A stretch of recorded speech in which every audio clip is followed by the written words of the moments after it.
This study is the first evaluation of a light rail investment in California. And we felt it was very important because we have some policies, SB 375 being one of them, that are really oriented towards a lot of locally oriented changes, land use changes, light rail investments. And we felt it was very important to understand the impact of those investments on local behavior. Do all these investments change travel behavior? We have a lot of cross-sectional data, but the old nostrum, you wonder about whether associations are causality.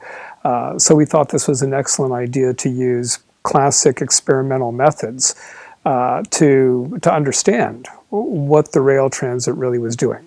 We found that the Expo line did have an impact on local driving patterns, such that households that lived close to the line essentially had lower driving after the line compared to a control group that lived farther away.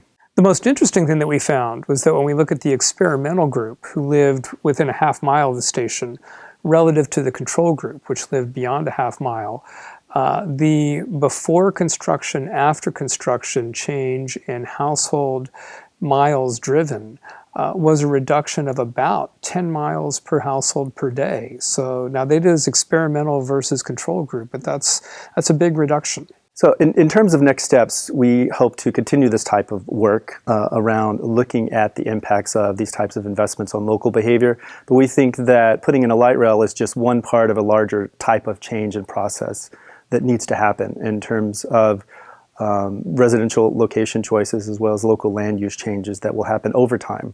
So we think this is just the first step of understanding really neighborhood transformation around light rail lines.